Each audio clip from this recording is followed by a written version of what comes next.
Hello, everybody. Let me introduce myself. My name is Mark Montalette, and this is my name sign. And I am here in Austin, Texas. This is basically my home base to the world. I live in Austin, but I'm a citizen of the world as I travel everywhere. This is just my home base. I've settled here. And of course, since COVID, this is where I have stayed. My travels Style. tend to be, I use my travel hacks are using discount points, using any kind of leverage points that I can get for travel and for vouchers. Hello, I'm Marlene, and I'm from LA, California. If other people are watching, where I grew up was, well, I really grew up loving traveling and backpacking, Southeast Asia, Latin America, all over the place. And I tend to follow a budget while I'm traveling, backpacking style. Everything on my back is what's on me. No suitcases, no luggage. And I'll expand more on that later. Yeah, I'm definitely the opposite of you. I like to travel with my luggage on wheels. Hello, I'm Ashraf. This is my sign name. I'm from New York City, where I grew up my whole life. I never left. And my traveling style is I'm a solo traveler. I've learned, people look at me and they say, how do you do it? Communication and everything. I've learned everything myself. And I've learned a lot throughout my traveling journey. And now I'm focused on traveling the American 50 states because I realize America is a huge country. It's not, I was in New York and then going west, but there's a lot in the middle, in between. So I really have gotten into just traveling. My goal is to travel all 50 states, go up through Canada, and then go through Europe as well eventually. So, why do we love to travel? To learn a lot. This is Marlene, and my growth and just how to handling situations, what we can and can't do, what we should have done instead, like following what society tells us to do. And so based on many years of oppression, and so now I've gone ahead and traveled and discovering more possibilities and seeing what I can do and, not just following what society tells me. And it's helped my personal growth big time. And this is Ashraf. Yeah, same as me. I grew up with a hearing family. They said, oh, you can't do this. You have to be with somebody. No. And I've learned, no, in an English speaking country, it's a lot easier. In other non-English speaking countries, it's a little difficult, but there's ways to figure out. There's apps, there's a lot of technology to make it so that you can travel independently. So you're right about the oppression, but I'm realizing, times have changed and hearing people are more aware about deaf people. And in the past, and wherever I go, people come up to me, they say they know a little bit of sign as well too. This is Mark. I agree with all of your sentiments. I mean, that kind of pushes your horizons, thinking about what can you consider about other countries? What do they have? Seeing what's there, and hopefully then whatever you learn from these countries, you can bring it back to where you are, meeting amazing people and seeing about their life. I think it's just an amazing opportunity to go to another country, as well as seeing the rest of the United States and the food. Oh my goodness, the food. Yes, this is Marlene.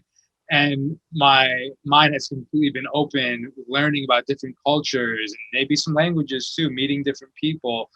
And I've learned, there's not just one culture that does things the right way or better than other cultures. No, it's not like that. Culture is cultures, humans are humans, communities are communities, and how they live is different than how other people live. And the world is not perfect, but many of us, it's full of surprises. You'll be surprised, just shouldn't be scared of people, especially for me as a woman.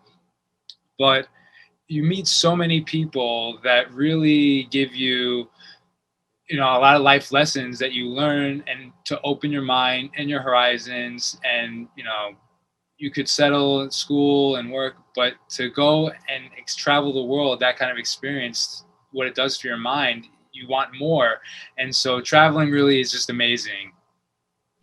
This is Mark. Yeah, it kind of takes you out of your comfort zone You stay at home, you do things you're used to, your routine is one thing. And then you travel and you're like, oh, I got to try a new food or try a new location or learn a new style of something. And so your everyday life gets kind of disrupted a little bit, which gives you the opportunity to learn something new. Yes, I want to share one experience. This is Ashraf, and just traveling, seeing all these huge buildings growing up. And I built myself computers in the past, put things together, take photos of things. And I've noticed people, people like William Byrd, mountains, and I see these photos and say, where They is put that? wildlife and mountains and birds. And I just wanted to go, and I asked, where are these places? And also, for example, the Grand Canyon in the West and also in California and Yosemite Valley. And I say, to my friends, let's go. I want to go. I was just in college at the time, and the two of us, we went west, we flew, and I've never seen mountains like this before. I was awestruck, and I wanted to stay and keep exploring. So I stayed for a month, first to Canada. And then what really hit me is during the hiking in Canada, in Vancouver, and the mountain was Grouse Mountain. And so we said, so let's go up. And I said, no, I can do it. Let's go. It was just after a few steps, I was completely out of breath. And I was like, why, in school, I did track, sports, football, basketball, baseball, everything. But in the West, why can't I? So I realized, we're at a higher elevation point, and that impacts your breathing.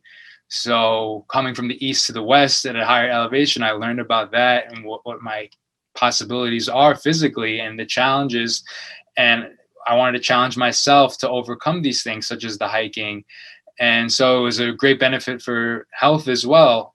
Just growing up in New York City, staying sedentary all this time, I wanted to go out in nature, meet friends. And so I really felt, wow, and I learned so much from this trip. This is Mark, definitely. What is your favorite thing about traveling? I mean, and how do you find the good deals? How do you save money? How do you do it on a budget? What are your perspectives to being able to do that? There's so many. You want me to start? Okay, this is Mark. I'll start. So just as I mentioned before, I think the travel hacks, using credit card and using the points from different credit cards over time, that really helps because maybe Chase Bank sends out a new credit card. I'll go ahead and apply and get that credit card because if you spend $3,000 in a month or so, they'll give you a certain number of mileage that you can then use and for airline tickets. And so you sign up, you use this credit card, take the benefit of it, and then get another credit card. And that's a great way to do that. And it's kind of a hack in order to get that. Citibank does the same thing. They have an American Airlines credit card that you can do that with. You sign up for it. And then every 2 months, they were giving you extra points. They're not doing that anymore, but they did it at one point that I got to a point that I had like 70,000 points, which gave me a flight to either Europe or Asia. So basically it was a free airline ticket. I was able to do that twice every other month. And so it kind of made it almost free to fly. Unfortunately, they don't do that program anymore. A lot of those programs are not there anymore, but I did take advantage of them. So I definitely recommend people signing up for credit cards and utilizing the points in the credit cards that you can get. Just remember, though, credit cards are not free money. You do have to pay back whatever you charge on your credit card. So don't go crazy and spend way too much money on your credit card and go into debt. Then the travel doesn't become free anymore. What do you guys do? Yeah, so Ashraf, that emphasis on the credit card and travel credit cards specifically. There's many different kinds of credit cards, but look for a specific travel one, with no foreign transaction fees. Right. Those fees, when you start charging in different countries, they add up. And so there's different categories as well. So look for a specific travel focused credit card. And plus they give you, like you said, there's also renter's insurance that's included with travel credit cards, VIP areas that you have access to. So that's what I've used a lot. And Marlene said, yes, there's some of those have been, and also you can cut the line in some airlines when you're boarding. And there's also many options you can explore as well. A lot of people don't know about credit cards and travel and the relationship between the two. A lot of there's a lot of hidden information that's not accessible. And so deaf people don't know a lot about all these great features and benefits of the credit cards like you brought up. So just research on your own on Google and you can see, and there's vlogs and things you can look at, and it's important for us to know about these benefits from these cards. This is Mark, definitely. Marlene, oh, I'm sorry, Ashraf, what did you want to say? No, you can go to Marlene. No, Mark, you go ahead. You were saying something. I was going to add about. No, come on, Ashraf. No, really just some things. One really important, well, it's not always easy for everyone because they have their own life situation with work and flexibility and being flexible. And some people just want a specific period of time that they want to travel because that's when vacations are and they're stuck with work responsibilities. So I've experienced that too. At the same time, I've experienced flexible situations, and you can research which day you should fly on. For example, on Google Flights, that's a great website where you can see. Oh, my best friend, yes. Yeah, it is your best friend when you're traveling. You can see how much different days cost compared to other airlines, and you can look at it that way. And you have to be flexible with your dates, if possible, of course. And for example, if you're a student still, then summer, you're off, you have that flexibility. You can fly, if you want these 10 days that you want to travel for, you can, switch it around and save money that way, depending on the days that you land and leave. Yes. And this is Ashraf. I agree. Yeah. Google Flights. I noticed on the weekends it's more expensive. So you try to avoid that. Plus on holidays, avoid traveling on those days if you can. I understand some of you have children. There's specific days that you're off from school. And so I get that, of course. But it's been a benefit for me to avoid traveling on weekends, try and stick Monday, Tuesday, Wednesday. That's when you get the big discounts. Hotels too, not just flights. What I'm benefit to travel, to work for a company that gives me these discounts. Nonprofit organizations, they have discounts for rent, renters insurance. It's better than nothing. So you can look for different discounts. They have partnerships like with car rentals like Hertz and different companies as well. Same thing with hotels. There's different partnerships out there. So you can take advantage of that through your work, through a nonprofit organization, like a big nonprofit organization. A small one, maybe they don't have those type of partnerships. With bigger ones, they do. You just have to seek it out. This is Mark. To add to that, with Google Flights, one of the things I really like about that is the way you can search and then you book directly with the airline. It's not like Priceline or Expedia or something like that. And if the flight gets messed up, the airline will say, well, who did you actually book your tickets with? And if you booked it through Priceline, for example, the airlines will say, oh, well, you got to talk to Priceline. There's nothing we can do. But with Google Flights, you book it directly through the airlines, which means then the airlines will help you if there's a problem. So let's you go to Asia and something to do with or you're going to Tokyo maybe, and you make a reservation for them and you say, hey, I need to have a layover for whatever reason, and say, hey, I want to stay there for an extra day or two before I connect to my next flight to go wherever I'm going. Instead of having like a 3-hour layover, have a 24 to 48 hour layover. You can do that and extend your trip. And if you've booked your flight with the airline directly, there might be a fee, $50, $100 or something, but it might be a cheaper way to do that by doing directly with the airline. Right. And I know some people want to avoid that with their time, but you can take advantage, if you have the time to take advantage of that opportunity, stay for 48 hours, 2 days in a city. And it's a lot cheaper to travel that way. For example, my experience in Taiwan, I was flying to LA in California, tends to be about $400 one way. Not bad, something like that. But I wanted to save more. So I did some research on Google Flights and also on Skyscanner. There's another one. I'm blanking on the other one.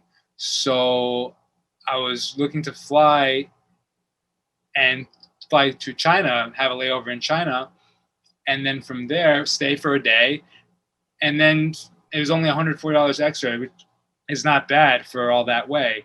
Yeah, so that's nice. For $190, that's cheap. And so you can always do some research of course, depart and return round trip is cheaper, but if you have the time to do it that way, that's a good way to save money. And so I know people tend to buy one-way tickets, but it's more expensive. If you can, accept just bouncing around to different cities. And this is Marlene. Sometimes 2 stops is less than 1 stop. You have to do your research. And if your goal is to save money, then you have to be willing to do a lot of research and just keep watching those websites, get those phone alerts, and they'll let you know, okay, now's the time to buy. There's a deal going on, and they'll give you an alert that way if you sign up. And if you look at Flight News Scanner email, if you sign up there, and they'll give you all kinds of news notifications on deals. This is Mark. Again, it all comes back to flexibility. The more flexible you are with the travel, the more you can save. And this is Ashraf. If when you're traveling, so for me, I'm an American, I'd rather drive than fly around throughout America. So I just drive my car, and of course you're spending money on gas. But now with Google Maps, they'll show you the prices of gas, and you can find where's cheap gas stations, and they'll give you some places on a route, and you can take a look and see where they are on your route and plan accordingly to save money on gas that way. And you just have to take your time and research. Don't be in a rush. If you want to just spend money carelessly, then that's up to you. But I'd rather save more money so I can travel more and go farther with my dollar. And this is Marlene. So it's also cheaper to travel in a group too. You all can chip in on gas and things. Absolutely. Like that. It depends, where you're going and the planning and all of that. But it's always good to be mindful of what your budget is and being upfront about that. What are your goals? And as a group, it can be challenging to coordinate that because everyone has different preferences, likes, dislikes. They want to go here, they don't want to go there. So you have to make sure you're just communicating within the group. And yeah, what you said about the gas is nice. I used to use gasbuddy.com. Yes. And now it seems Google is now adding that feature that shows you gas prices. So you can just use that too. This is Mark. As a traveler, people always ask, what's your favorite place to go? Where's your favorite place to go? I'm sure you guys get that as well. So let's go around. Where are your favorite places to go? So Ashraf, it just depends on where you want to go. If you want to go hiking, then I have places to recommend. If you want to go urban exploring, then there's different places for that. There's not one favorite place now. And Marlene said, they want to always ask that question because 1, they're curious. 2, they want to be convinced if I should go there or not. And I just say it depends. Like my favorite place, for animals looking photography would probably, I would say, Costa Rica. That place is just awesome for animals. And if you want to just rest and chill, also Costa Rica has that to offer you too. But my favorite country, just one, it's impossible to say. There's so many places. So one place I like is Taiwan. And the reason I like Taiwan is it's affordable. Transportation is awesome. It's like free, independent. You don't have to depend on a car and paying for gas and insurance and licenses and dealing with all of that complicated part of transportation. The transportation there is great, and the system is very high functioning. And also, I think Mongolia is great for, how do I explain? Have you guys, either of you been there? No, not yet. It is on my list though.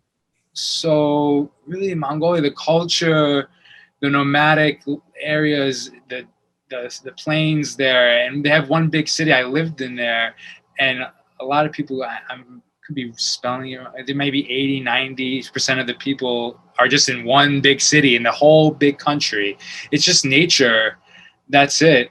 And the challenge of navigating through that country, depending on people, for hitchhiking, also for Uber, you ask them, hey, can you be my Uber and I'll pay you, and I just get in the car and I'll pay them to drive me to my next destination. So it's a good, fun challenge, and there's so many countries that I love, really. This is Mark. talking about that. I think it's really easy. Is New Zealand is actually a really easy country to travel in. I really enjoy that. I went 5 years ago, and honestly, my heart is still there in New Zealand. It's just beautiful. The waterfalls, the outside hiking, the adventures you're able to take, going into the geodomes and going under all of that and seeing all of the things and the glow in the dark feeling of that. It's just amazing. It was a whole different world to be in that area. It's kind of like a different part of the earth. So there are so many different hiking opportunities and mountains, and it's like that. And then you got the coast right there. You never really see what you see in New Zealand any other place. So if you haven't been, definitely put that on your list.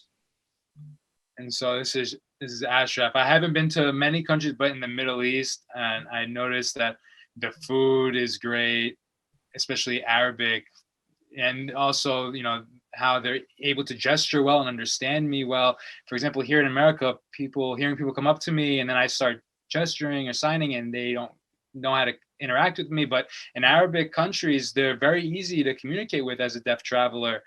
And so in Saudi Arabia, also in Israel, and also as well Egypt, and I noticed I had a very easy time interacting with the people. In Europe, one place that's easy to communicate in Europe is because there's so many, English as a written language is easy to use over there, and you can use your phone to text. But in Asia, myself, I'm from Bangladesh, so it's my home. So I feel like, very comfortable there, completely relaxed. And the food is great. And the nature is so green and lush. It's like my eyes are so overwhelmed with how beautiful it is. And Marlene said, I just had a thought. I have a good answer. So what is the most deaf-friendly country that you've been to so far? So you said the Middle East, Ashraf. Yes. Yeah, the gesturing there, very easy to communicate. Yeah, this is Mark. That's a really good question. To add to Marlene, I notice that when I'm out in different parts of the world, in general, hearing people specifically, they gesture outside of America. But in America, people don't gesture, and they don't seem to understand gesture as they do outside of the United States. So I think that that's part of the oppression that we've experienced. I know we've all experienced that. I think most deaf-friendly place, I don't know. I really haven't thought about what country outside of the United States is the most deaf-friendly. Let me think about that and have to figure out which country that would be. Okay, that's fine. This is Marlene. And so one that comes to mind is Mexico. And so it's the gesturing there. It's my culture, so I understand it. So here are some gestures for money, and saying no, this is what they would do, like to get out of here, this is what they would do. And then if you want to eat or food, sleep, here are the different gestures that they are very able to understand over there. So it's my culture, so I'm biased towards Mexico. But another country would be in Latin America. I would say gesturing is very easy to interact with people there. You have an interesting experience. Sometimes people from other countries, they come here and I'll tell them, look, I'll explain to them what they said. And they'll say, oh, well, how did you know what they said if you're deaf? And I say, look, I get it. The gestures, it's pretty clear. And so it's very fascinating. And then, and also in Mongolia, I was surprised about the gestures, the facial expressions with food.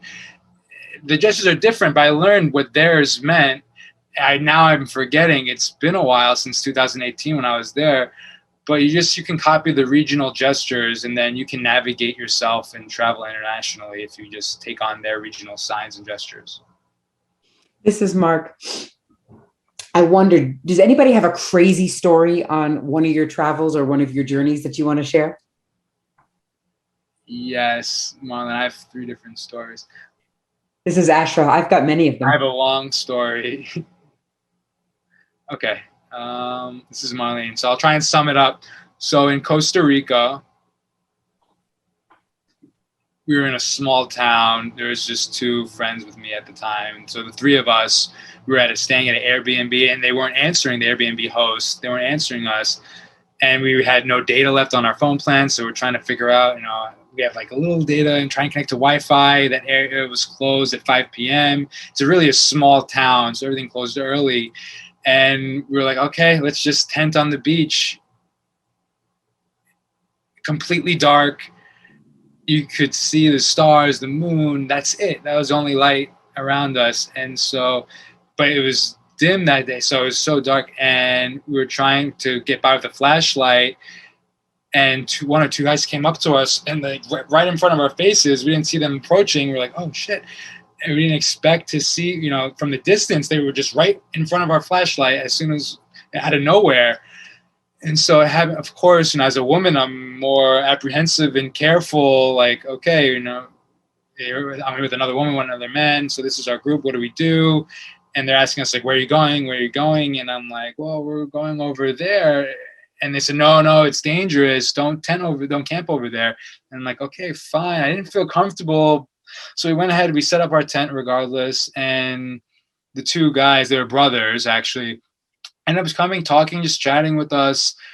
And they were drinking too. So they were enjoying themselves. And later we were ready to go to sleep. And then all of a sudden, I felt like a shaking all around me. And I got up, what was that? What's up? What's going on? And I went onto my tent, and I saw the two guys were fighting. They were fighting with the beach chairs. And I was like, me and my friends were like, what are these two drunk guys doing? And I was like, all right, what do we do? I don't know what to do. And they were like yelling, saying, my brother, and started running, and they ran away, but I couldn't see that far where they were going. And I was thinking, is everything going to be all right? And so another guy came up to us with a knife in his pocket, on his hip, actually. And I saw the knife. So I'm like, okay, this is dangerous, and it's hard to communicate. It's dark. You can use gestures, but you don't get full information. So he tried to convince us to come follow him.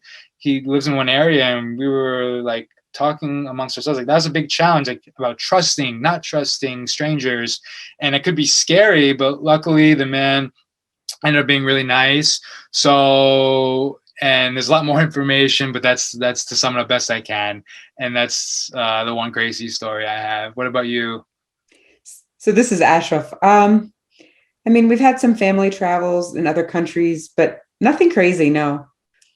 So this is Mark. I've got one brief one. So a long time ago, I was chasing an airplane to try to figure out who was going to be first to get on the plane. And I was like, I want to. And so we were trying to figure out how to do that. And because we were flying a lot and trying to get to the different statuses on our airlines. And so we fly a lot on one particular airline. And so I flew to Dublin, and then via Dublin into Korea. And it was 24-hour flight. And I had limited vacation. I didn't have a lot of time off. I was working, and I was trying to save on my vacation. So I flew. It was for 24 hours. I flew, and then I came back through Hawaii on the same day, stayed in Hawaii for 24 hours, got to see the beach, and then the next day back to Dublin. And then turned around and went right back to America.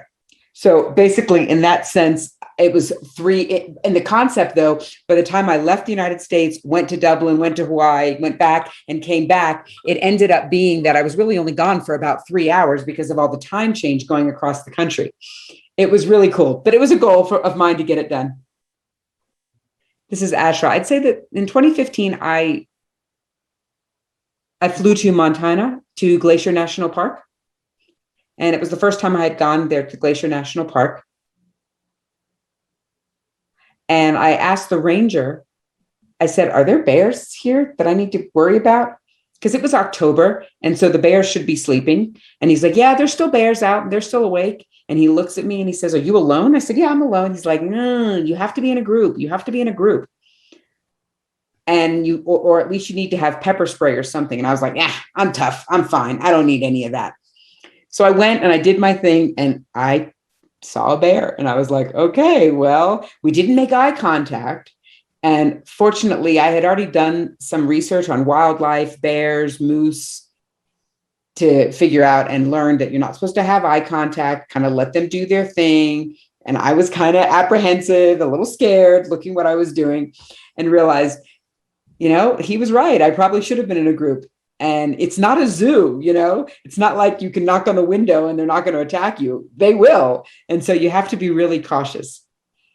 And then I saw a moose.